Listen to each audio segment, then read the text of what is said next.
Olá, meus queridos, esta é mais uma devocional da Igreja Batista da Família em Higienópolis. No último domingo, tratamos do capítulo 7 do Evangelho de Marcos, no nosso culto dominical, e ainda dois eventos que não foi possível tratarmos na ocasião. Vimos que no capítulo 7, Jesus é questionado pelos mestres da lei a respeito da contaminação, da impureza dos seus discípulos ao comerem o pão sem lavar as mãos. Uma tradição que eles traziam de forma oral na sua história. E Jesus dá uma grande lição dizendo que o que entra no homem não o contamina, mas sim aquilo que sai do homem. Ou seja, aquilo que está dentro do coração, no interior do homem, isto sim são as coisas ruins. Então, após este evento, Jesus então sai, vai para uma outra região, ainda mais ao norte, e o texto que vamos verificar é Marcos capítulo 7, o versículos 24 ao 30, eu quero ler com os irmãos. Marcos 7, 24 diz assim: Jesus saiu daquele lugar e foi para os arredores de Tiro e de Sidom. Entrou numa casa e não queria que ninguém o soubesse. Contudo, não conseguiu manter em segredo a sua presença. De fato, logo que ouviu falar dele, certa mulher, cuja filha estava com um espírito imundo, veio e lançou-se aos seus pés. A mulher era grega, Ciro-fenícia de origem, e rogava a Jesus que expulsasse de sua filha o demônio. Ele lhe disse: Deixe que primeiro os filhos comam até se fartar, pois não é correto tirar o pão dos filhos e lançá-los aos cachorrinhos. Ela respondeu: Sim, senhor, mas até os cachorrinhos, debaixo da mesa, comem das migalhas das crianças. Então ele lhe disse: Por causa desta resposta, você pode ir, o demônio já saiu da sua filha. Ela foi para casa e encontrou sua filha deitada na cama e o demônio já a deixara. Incrível esta passagem, mais uma narrativa de um milagre que o Senhor Jesus traz alívio para a aflição desta mãe, desta mulher que agora tem a sua filha que lutava, que vivia prisioneira deste espírito imundo. Algo interessante da passagem é que esta mulher, ela é considerada uma grega, de origem grega, mas morando ali na região da Fenícia, ou Ciro-Fenícia, porque era uma região governada, administrada pela Síria, uma região bem mais ao norte ali, da região da Galileia, por onde Jesus estava andando. Então ele partiu para essa região para encontrar um lugar, um local, onde ele pudesse ter um tempo com os discípulos a sós.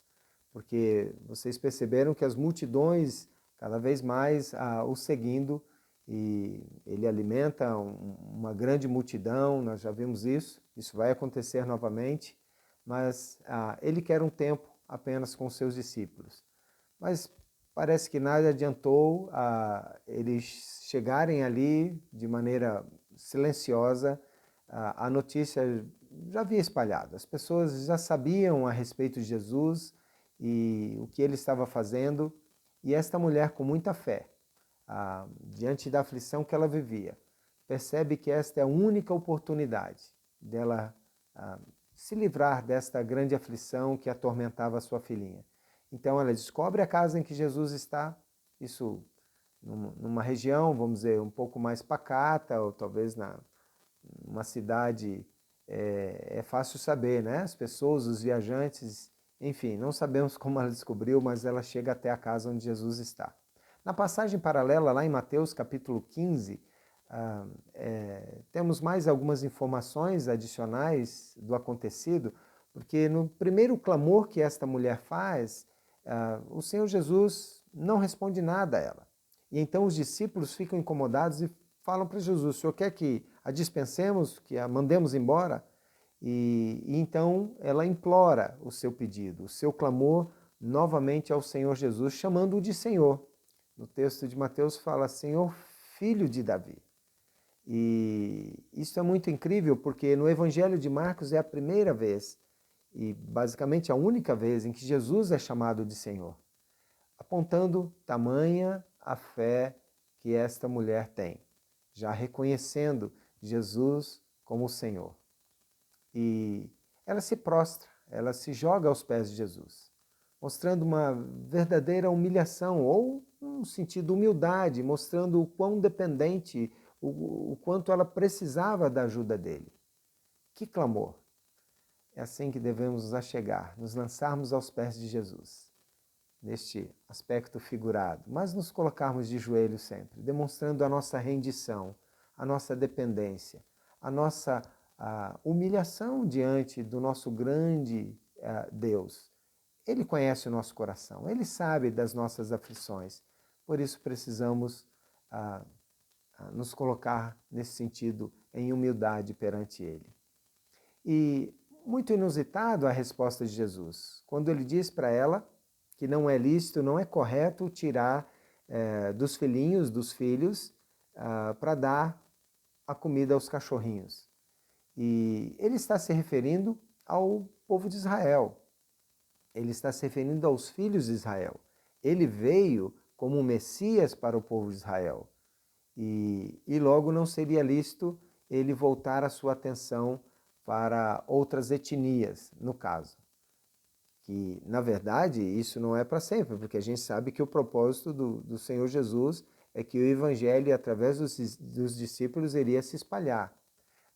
Isso é muito interessante, porque lá em Romanos capítulo 1, versículo 16, diz que o Evangelho é o poder de Deus para a salvação de todo aquele que crê, primeiro do judeu e depois do grego. Interessante. Então Jesus, o próprio Deus, tem as suas prioridades, mas nós devemos continuar clamando a Ele, quando não temos a nossa resposta de primeira mão. Devemos perseverar em oração. E Deus se volta para nós. É isso que Ele faz para essa mulher, mas incrível a resposta dela. Ela fala, sim, Senhor, mas os cachorrinhos estão comendo as migalhas que caem da mesa. E as migalhas das bênçãos de Deus são enormes bênçãos para nós. Mesmo uma pequena migalha das bênçãos de Deus é suficiente para trazer o alívio à nossa alma, às nossas aflições. Claro, temos hinos antigos conhecidos, né? Chuvas de bênçãos, torrentes de bênçãos. Sim, Deus derrama muitas bênçãos sobre nós, mas mesmo aquelas pequeninas bênçãos, não é? São grandiosas bênçãos para nós. E esta mulher recebeu do Senhor Jesus a atenção e a sua filhinha foi curada. O espírito imundo a deixou. Meu querido, minha querida, você persevera na sua oração, no seu clamor? Você se humilha, você reconhece e chama Jesus de Senhor? Ele é o teu Senhor, Ele é o dono da tua vida? Persevere na tua oração. Coloque o seu coração diante do trono da graça de Deus. E Ele ouve a minha e a tua aflição. Tenha um dia abençoado, uma semana abençoada.